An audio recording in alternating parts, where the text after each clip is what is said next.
थोडं.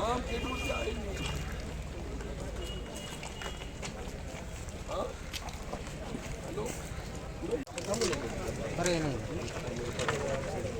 एकच व्हिज्युअल निघणार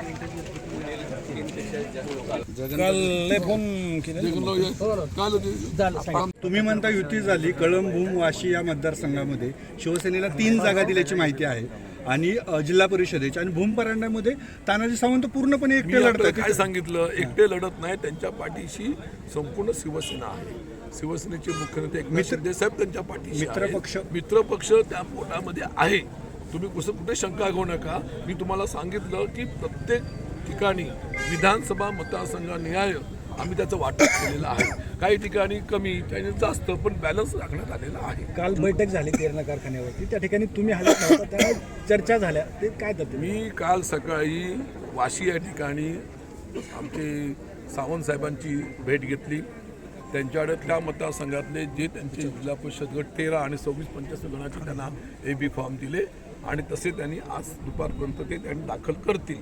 त्यामुळे पुन्हा एकदा सांगतो, या संपूर्ण जिल्हा परिषदवरती शिवसेना भाजपाचा जिल्हा परिषदचा अध्यक्ष आणि तालुक्याचे सभापती बसतील, आम्हाला विश्वास आहे. साहेब तुम्ही महायुती झाली म्हणून सांगताय, नेमकं झालीच महायुती. किती जागा भाजपला? मी सांगितलं ना आपल्याला की 110 पंचायत समिती आहेत, त्यातल्या 51 पंचायत समितीवरती शिवसेनेने अर्ज दाखल केलेले आहेत. जिल्हा परिषदचे 55 आहेत, त्याने 23 ठिकाणी आम्ही दाखल केलेले आहेत आणि विधानसभा मतदारसंघानिहाय आम्ही या ठिकाणी भाजपने युती केलेली आहे. लोहाऱ्यात लोकसभा अध्यक्ष तुमच्या निवडणुकीत उभारलेले आहेत, तरुण चेहरा तुम्ही देताय, काय विश्वास आहे? प्रत्येक उमेदवार हा निश्चितपणे सक्षम आहे. शिवसेना भाजपा युती असल्यामुळे त्या ठिकाणी दिले जे उमेदवार भाजपचे असतील, शिवसेनेचे ते सक्षम आहे आणि आनंद पाटील त्यांच्या मातोश्री या ठिकाणी उभा आहेत. हा संपूर्ण मतदारसंघ शिवसेनेचा बालेकिल्ला आहे आणि म्हणून तुम्हाला धाराशिव जिल्ह्यामध्ये फक्त आणि फक्त शिवसेना भाजपा युतीत पाहायला मिळेल, मला विश्वास आहे. ओके. धन्यवाद. जय हिंद, जय महाराष्ट्र. लोहारा या ठिकाणी आला, काय परिस्थिती आहे लोहारा आणि उमरगा तालुक्यातली? तुम्ही कालपासून उमरग्यामध्ये आहात. जिल्हा परिषद पंचायत समितीची निवडणुकीचं मतदान 5 फेब्रुवारीला होणार आहे. त्या पार्श्वभूमीवरती शिवसेना भाजपाची महायुती या जिल्ह्यामध्ये शिवसेना भाजपाच्या नेत्यांनी जाहीर केलेली आहे आणि त्या पद्धतीने संपूर्ण जिल्ह्यामध्ये आपण चित्र पाहिलं तर 55 जिल्हा परिषद, त्यापैकी 23 ठिकाणी शिवसेनेचे उमेदवार अर्ज दाखल करत आहेत आणि पंचायत समिती 110 पैकी 51 ठिकाणी उमेदवार दाखल केली जात आहे. मला विश्वास आहे की 5 तारखेच्या निवडणुकीमध्ये धाराशिव जिल्ह्यातली सर्व मतदार जनता शिवसेना भाजपच्या उमेदवारांना मतदान करील आणि 7 तारखेच्या दिवशी निकालाच्या दिवशी या जिल्हा परिषदेवरती महायुतीचा भगवा फलक आपल्याला बघायला मिळेल, असा मला विश्वास आहे. एकीकडे तुम्ही म्हणताय की महायुती झालेली आहे, मात्र तानाजी सावंत भाजप नेत्यांवर टीका करताय. 100% परंडा वाशी तालुक्यातली निवडणूक शिवसेना कशी लढतीये? 100% महायुती झालेली आहे.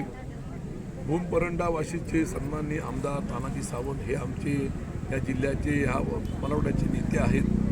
मागच्या झालेल्या काळामध्ये ते पालकमंत्री सुद्धा होते आणि म्हणून त्या ठिकाणी सुद्धा त्यांच्या विधानसभा मतदारसंघामध्ये त्यांच्या सूचनेप्रमाणे त्याला झुकतं दिलेलं आहे. तानाजी सावंतांनी त्यांची सेपरेट टीम सगळीकडे जिल्ह्यात. तानाजी सावंत आमचे शिवसेनेचे नेते आहेत, शिवसेना भाजपा युतीचे नेते आहेत. त्यांनी त्यांच्या मतदारसंघामध्ये त्यांना जे पाहिजे उमेदवार ते देऊन त्या ठिकाणी महायुती केलेली आहे. भूम परंडा वाशीमध्ये शिवसेनेने सर्व ठिकाणी AB फॉर्म दिलेत तानाजी सावंत यांना, त्या ठिकाणी युती कशी? आपलं म्हणणं बरोबर आहे की या संपूर्ण जिल्ह्यामध्ये विधानसभा मतदारसंघानिहाय प्रत्येकाला न्याय दिलेला आहे. आपल्याला माहिती आहे की तुळजापूर आणि धाराशिवचा काही भाग तिथे एक विधानसभा आहे, कळंब धाराशिवचा काही भाग तिथे एक विधानसभा आहे, लोहारा आणि लोहारा आणि उमरगा असा एक विधानसभा मतदारसंघ आहे आणि भूम परंडा आणि वाशी असं विधानसभा आहे.